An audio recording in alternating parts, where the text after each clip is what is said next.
ಈ ಸನ್ಮಾನ ಎಲ್ಲ ಯಾಕಾಗುತ್ತೆ ಅಂತಂದ್ರೆ ಇನ್ಸ್ಪೆಕ್ಟರ್ಗೆ ವೈಯಕ್ತಿಕ ಲಾಭ ಆಗದೆ ಇದೆಲ್ಲ ಆದಂಗಿಲ್ಲ ಅಂತ ಹೇಳಿ ಇದ್ರ ಬಗ್ಗೆ ತಿಳಿಯೋದಕ್ಕೆ ಹೋದಾಗ ನವೀನ್ಗೆ 2 ಸೈಟ್ ಕೊಟ್ಟಿದ್ದಾರಂತೆ ಇದೇ ರೌಡಿ ಶೀಟ್ರು. ನವೀನ್ ಯಾರು? ಇನ್ಸ್ಪೆಕ್ಟ್ರು. ಸನ್ಮಾನ ಮಾಡಿದ್ರಲ್ಲ ಅವರು.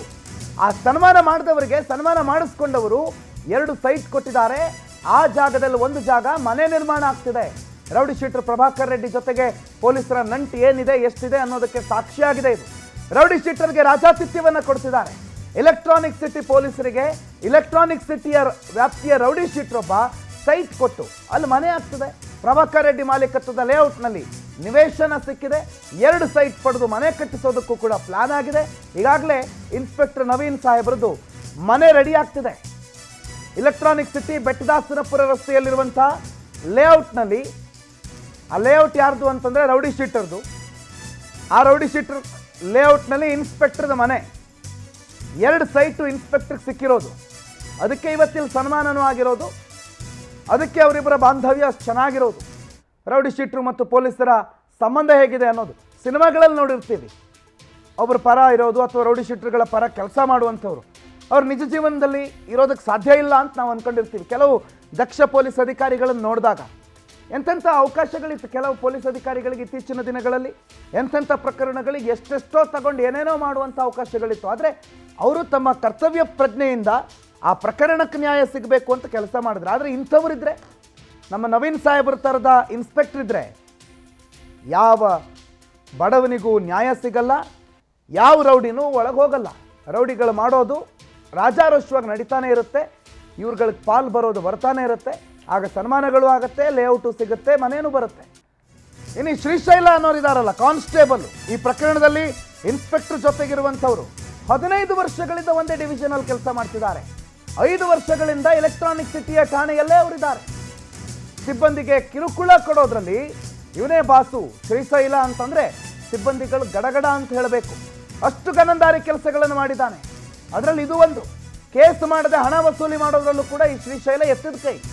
ರೌಡಿ ಶೀಟರ್ಗಳ ಜೊತೆಗೆ ಕಾನ್ಸ್ಟೇಬಲ್ ಶ್ರೀಶೈಲ ನೇರ ಶಾಮೀಲಾಗಿದ್ದಾನೆ ಅನ್ನುವ ಆರೋಪ ಕೂಡ ಕೇಳಿಬಂದಿದೆ.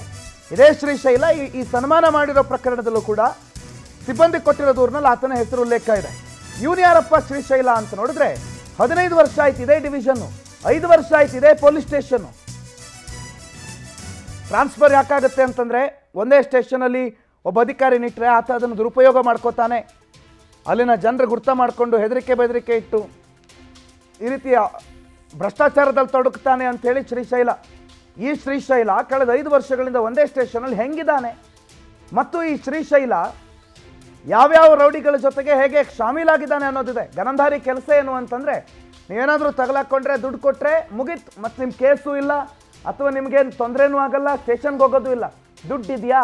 ಶ್ರೀಶೈಲನಂತ ಕಾನ್ಸ್ಟೇಬಲ್ ಒಬ್ಬ ಇದ್ದರೆ ಸಮಾಜ ಉದ್ಧಾರ, ರೌಡಿಗಳು ಆರಾಮು. ಇದೇ ಶ್ರೀಶೈಲನ ಕಳೆದ 15 ವರ್ಷಗಳ ಟ್ರ್ಯಾಕ್ ರೆಕಾರ್ಡ್.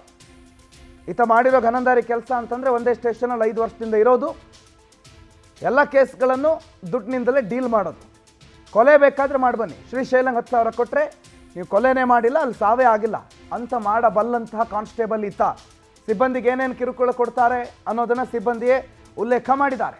ಇದು ಶ್ರೀಶೈಲ. ಇವನು ಇದ್ದಿದ್ದು ಕಾನ್ಸ್ಟೇಬಲ್ ಆದರೆ ಇವನ ಆಸ್ತಿ ಗೊತ್ತಾ? 15 ವರ್ಷಗಳಲ್ಲಿ ಶ್ರೀಶೈಲ ಮಾಡಿರೋ ಆದಾಯ ಎಷ್ಟು ಗೊತ್ತಾ? ಎಲೆಕ್ಟ್ರಾನಿಕ್ ಸಿಟಿ ಸಮೀಪ 2 ಸೈಟ್ ಇದೆ, ಭರ್ಜರಿಯಾದ ವಿಲ್ಲಾ ಇದೆ. ಆನೇಕಲ್ನ ಇಂದ್ಲವಾಡಿಯ ಕ್ರಾಸ್ನಲ್ಲಿ 1,45,00,000 ರೂಪಾಯಿ ವಿಲ್ಲಾ ಇದೆ ಪೊಲೀಸ್ ಕಾನ್ಸ್ಟೇಬಲ್ಗೆ. ಊರಲ್ಲಿ 100x100 ವಿಸ್ತೀರ್ಣದಲ್ಲಿ ಮನೆ ಇದೆ ಅನ್ನೋ ಮಾಹಿತಿ ಇದೆ. ಅದಕ್ಕೆ 15 ವರ್ಷದಲ್ಲಿ ಒಂದೇ ಡಿವಿಷನಲ್ಲಿ ಶ್ರೀಶೈಲ ಕೆಲಸ ಮಾಡೋದು. ಅಕ್ರಮವಾಗಿ ಸಂಪತ್ತು ಗಳಿಸಿದ್ದಾನೆ ಅನ್ನೋ ಆರೋಪ ಇದೆ. ತಂದೆ ಹೆಸರಲ್ಲಿ ಕಾರಿದೆ, ಅಪ್ಪನ ಹೆಸರಲ್ಲಿ ಕಾರ್ ನೋಂದಣಿ ಮಾಡಿಕೊಂಡು ಆ ಕಾರನ್ನು ಕೂಡ ಬಳಕೆ ಮಾಡ್ತಿದ್ದಾನೆ. ಬೆಂಗಳೂರಲ್ಲಿ 1.5 ಕೋಟಿಯ ಮನೆ ಇದೆ, 2 ಸೈಟ್ ಇದೆ ಎಲೆಕ್ಟ್ರಾನಿಕ್ ಸಿಟಿನಲ್ಲಿ. ಊರಲ್ಲಿ 100x100ನಲ್ಲಿ ಮನೆ ಇದೆ ಅನ್ನೋ ಮಾಹಿತಿ ಇದೆ. ಅಷ್ಟೆಲ್ಲ ಹೇಗಿದೆ? ಇದಕ್ಕೆ ಇದೆ 15 ವರ್ಷಗಳಿಂದ ಒಂದೇ ಡಿವಿಷನಲ್ಲಿ ಕೆಲಸ ಮಾಡಿಕೊಂಡು ಎಲ್ಲರ ಪರಿಚಯ ಇಟ್ಕೊಂಡು ಎಲ್ಲರ ಜೊತೆ ಹಪ್ತಾ ವಸೂಲಿಗೋ ಮಾಮೂಲಿ ವಸೂಲಿಗೋ ಅಥವಾ ಅವರಿಗೆ ಇನ್ಫಾರ್ಮೇಷನ್ ಏನೋ ಒಂದು ಸ್ಟ್ರಾಂಗ್ ಆಗೇನೋ ಇವ್ರ ಬಗ್ಗೆ ತನಿಖೆ ಆಗ್ತಾ ಇದೆ, ಯಾರೋ ಒಬ್ಬ ಅಧಿಕಾರಿ ಮಾಡ್ತಿದ್ದಾರೆ ಅಂತಂದರೆ ಈ ಫೋನ್ ಮಾಡಿ ಹೇಳೋರು ಇರ್ತಾರಲ್ಲ, ಫೋನ್ ಮಾಡಿ ಜೇಬಿಗೆ ಹಾಕ್ಕೊಳ್ಳೋರು, ಅಂಥವ್ರ ಸಾಲಿನಲ್ಲಿ ಶ್ರೀಶೈಲ ಇದ್ದಾನೆ. ಹಾಗಾಗಿ ಇಷ್ಟು ಅಕ್ರಮ ಸಂಪತ್ತು. ಇಲ್ಲಾಂದ್ರೆ ಒಬ್ಬ ಕಾನ್ಸ್ಟೇಬಲ್, ಅದಿಷ್ಟು ಹೆಂಗಿರೋ ಕಾನ್ಸ್ಟೇಬಲ್ಲು 1.5 ಕೋಟಿ ಮನೆ ತಗೊಳ್ಳೋಕ್ಕೆ ಸಾಧ್ಯನಾ? ನ್ಯಾಯವಾಗಿ ದುಡ್ದಿದ್ದರೆ ನಿಯತ್ತಲ್ಲಿ ಕೆಲಸ ಮಾಡಿ ಆಯ್ತು. ಬಿಸ್ನೆಸ್ ಏನಾದರೂ ಇದೆಯಾ? ಯಾವ ಬಿಸ್ನೆಸ್ಸೂ ಇಲ್ಲ. 1.5 ಕೋಟಿ ಮನೆ ಇದೆ, 100/100ರಲ್ಲಿ ಮನೆ ಇದೆ ಊರಲ್ಲಿ, 2 ಸೈಟ್ ಬೆಂಗಳೂರಿನ ಎಲೆಕ್ಟ್ರಾನಿಕ್ ಸಿಟಿಯಲ್ಲಿದೆ ಅಂತಂದರೆ ಇವನ್ ಗನಂಧಾರಿ ಕೆಲಸಗಳು ಏನೇನು ಅಂತ ಗೊತ್ತಾಗುತ್ತೆ. ರಾಘವೇಂದ್ರ ಮಾಹಿತಿ ಕೊಡ್ತಾರೆ, ನೇರ ಸಂಪರ್ಕದಲ್ಲಿ ಜಾಯ್ನ್ ಆಗಿದ್ದಾರೆ. ರಾಘವೇಂದ್ರ, ಯಾರೀ ನವೀನು, ಯಾರೀ ಶ್ರೀಶೈಲ, ಮತ್ತೊಬ್ಬ ಮುತ್ತುರತ್ನ ಯಾರಾತ? 3 ಜನರು ಮಾಡಿರೋ ಗನಂಧಾರಿ ಕೆಲಸ ಏನಿದೆ ಈ ದೂರಿನಲ್ಲಿ ರಾಘವೇಂದ್ರ? ಈ ಒಂದು ದೂರು ದಾಖಲು ಮಾಡಿರುವಂತದ್ದು ಅದೇ ಠಾಣೆಯ ಪೊಲೀಸ್ ಸಿಬ್ಬಂದಿ ಮಾಡಿರುವಂತದ್ದು. ಎಲೆಕ್ಟ್ರಾನಿಕ್ ಸಿಟಿ ಪೊಲೀಸ್ ಠಾಣೆಯ ಸಿಬ್ಬಂದಿ ಈಗಾಗಲೇ ಈ ಒಂದು ದೂರನ್ನ ನೀಡಿರುವಂತದ್ದು. ಈ ದೂರಿನಲ್ಲಿ ಏನೆಲ್ಲ ಉಲ್ಲೇಖ ಇದೆ ಅಂದ್ರೆ, ಪ್ರತಿಯೊಂದು ಅಲ್ಲಿ ಸ್ಥಳೀಯವಾಗಿ ನಡೆಯುವಂತ ಎಲ್ಲಾ ಅವ್ಯವಹಾರಗಳಲ್ಲೂ ಕೂಡ ಪೊಲೀಸರಿಗೆ ಯಾವ ರೀತಿ ಹಫ್ತಾ ಬರುತ್ತೆ, ಜೊತೆಗೆ ಶ್ರೀಶೈಲ ಯಾವ ರೀತಿ ಅದನ್ನ ಕಲೆಕ್ಟ್ ಮಾಡ್ಕೊಂತಾನೆ, ಜೊತೆಗೆ ಯಾವ ಯಾವ ಕೇಸ್ಗಳಲ್ಲಿ ಯಾರ್ಯಾರನ್ನ ಸೇವ್ ಮಾಡಿದ್ದಾನೆ ಅನ್ನೋದು ಕೂಡ ಸಾಕಷ್ಟು ವಿಚಾರಗಳ ಬಗ್ಗೆ ಈ ಒಂದು ದೂರಿನಲ್ಲಿ ಮಾಹಿತಿಯನ್ನ ಕೂಡ ನೀಡಿರುತ್ತದೆ. ಬಹಳ ಮುಖ್ಯವಾಗಿ ಒಬ್ಬ ಪೊಲೀಸ್ ಠಾಣೆಯ ಇನ್ಸ್ಪೆಕ್ಟರ್ ಒಬ್ಬ ರೌಡಿ ಶೀಟರ್ನ ಕರೆಸಿ ತಮ್ಮ ಚೇಂಬರ್ ನಲ್ಲೇ ಸನ್ಮಾನವನ್ನ ಮಾಡಿದ್ದಾರೆ. ಆ ಒಂದು ವಿಡಿಯೋವನ್ನು ಕೂಡ ಇಲ್ಲಿ ಅಟ್ಯಾಚ್ ಮಾಡಿ ಈಗಾಗಲೇ ದೂರನ್ನ ನೀಡಿರುವಂತದ್ದು. ಇದನ್ನ ನೋಡ್ತಿದ್ರೆ ಎಲ್ಲೋ ಒಂದ್ ಕಡೆ ಪೊಲೀಸರು ಇಷ್ಟು ರೀತಿ ರೌಡಿ ಶೀಟರ್ಗಳ ಜೊತೆ ಒಡನಾಟ ಇಟ್ಕೊಂಡಿದ್ರೆ ಇಲ್ಲಿ ಕ್ರೈಮ್ ರೇಟ್ ಯಾವ ರೀತಿ ಕಡಿಮೆ ಆಗುತ್ತೆ ಅನ್ನೋದು ಸಾಕಷ್ಟು ಡೌಟ್ಗಳು ಕೂಡ ಬರುವಂತದ್ದು. ಬಹಳ ಮುಖ್ಯವಾಗಿ ಇಲ್ಲಿ ಶ್ರೀಶೈಲ ಅನ್ನುವಂತ ಒಂದು SB ಡ್ಯೂಟಿ ಮಾಡುವಂತ ಒಬ್ಬ ಸಿಬ್ಬಂದಿ ಮೇಲೆ ಸಾಕಷ್ಟು ಆರೋಪಗಳಿರುತ್ತದೆ. ಜೊತೆಗೆ ಅಲ್ಲಿನ ಒಂದು ಸಿಬ್ಬಂದಿಗೂ ಕೂಡ ಸಾಕಷ್ಟು ಕಿರುಕುಳವನ್ನ ಕೂಡ ನೀಡ್ತಾರೆ ಅನ್ನೋ ಒಂದು ಆರೋಪ ಕೂಡ ಕೇಳಿ ಬಂದಿರುತ್ತದೆ. ಬಹಳ ಮುಖ್ಯವಾಗಿ ಎಲೆಕ್ಟ್ರಾನಿಕ್ ಸಿಟಿ ಸಮೀಪ ಸುತ್ತಮುತ್ತ ಅನೇಕ ಕಡೆ ಸಾಕಷ್ಟು ಇಲ್ಲಿಗಲ್ ಆಕ್ಟಿವಿಟೀಸ್ ನಡೀತಾನೆ ಇದೆ. ಆ ಇಲ್ಲಿಗಲ್ ಆಕ್ಟಿವಿಟೀಸ್ ನಲ್ಲೂ ಕೂಡ ಶ್ರೀಶೈಲ ಹೆಸರು ಕೂಡ ಕೇಳಿ ಬರ್ತಿದೆ ಅನ್ನೋ ಒಂದು ಮಾಹಿತಿ ಕೂಡ ಈಗಾಗಲೇ ಈ ದೂರಿನಲ್ಲಿ ಅವ್ರನ್ನ ಮೆನ್ಷನ್ ಅನ್ನ ಕೂಡ ಮಾಡಿರುವಂತದ್ದು. ಎಲ್ಲೋ ಇಲ್ಲಿ ಬಹಳ ಮುಖ್ಯವಾಗಿ ರೌಡಿ ಶೀಟರ್ ಆಗಿರುವಂತಹ ಒಬ್ಬ ವ್ಯಕ್ತಿಯನ್ನ ಕರೆಸಿ ತಮ್ಮ ಚೇಂಬರ್ ನಲ್ಲಿ ಒಬ್ಬ ಇನ್ಸ್ಪೆಕ್ಟರ್ ಸನ್ಮಾನ ಮಾಡಿರೋದು ನಿಜಕ್ಕೂ ಅದು ನಾಚಿಕೆಯ ಸಂಗತಿ ಅಂತಾನೆ ಹೇಳ್ಬೋದಾಗಿದೆ. ಇದರ ಬಗ್ಗೆಯೂ ಕೂಡ ಈಗಾಗಲೇ ಆ ದೂರಿನಲ್ಲಿ ಸಂಪೂರ್ಣವಾಗಿ ಉಲ್ಲೇಖವನ್ನ ಕೂಡ ಮಾಡುವಂತದ್ದು.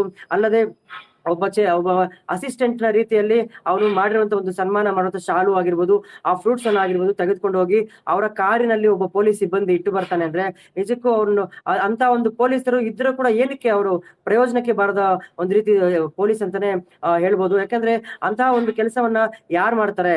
ಅವರ ಚೇಲಾಗಳು ಮಾಡ್ತಾರೆ. ಆದ್ರೆ ಇಲ್ಲಿ ಪೊಲೀಸರೇ ಆ ರೀತಿ ಒಂದು ಕೆಲಸವನ್ನ ಮಾಡ್ತಿರೋದು ನಿಜಕ್ಕೂ ಪೊಲೀಸ್ ಇಲಾಖೆ ತಲೆ ತಗ್ಗಿಸುವಂತ ಕೆಲಸ ಅಂತಾನೆ ಹೇಳ್ಬೋದಾಗಿದೆ. ಕೂಡಲೇ ಸಂಬಂಧಪಟ್ಟ ಅಧಿಕಾರಿಗಳು ಇವರ ವಿರುದ್ಧ ಕ್ರಮ ತೆಗೆದುಕೊಳ್ಳಿಲ್ಲ ಅಂದ್ರೆ ಮುಂದಿನ ದಿನಗಳಲ್ಲಿ ಇನ್ನಷ್ಟು ಅನಾಹುತಗಳು, ಜೊತೆಗೆ ಪೊಲೀಸ್ ಇಲಾಖೆಗೆ ಇನ್ನಷ್ಟು ಅವಮಾನ ಆಗುವಂತ ಒಂದು ಕೆಲಸಗಳು ನಡೀತಾನೆ ಇರ್ತವೆ. ಪ್ರಣೋತ್, ಥ್ಯಾಂಕ್ ಯು ರಾಘವೇಂದ್ರ ಮಾಹಿತಿಗೆ.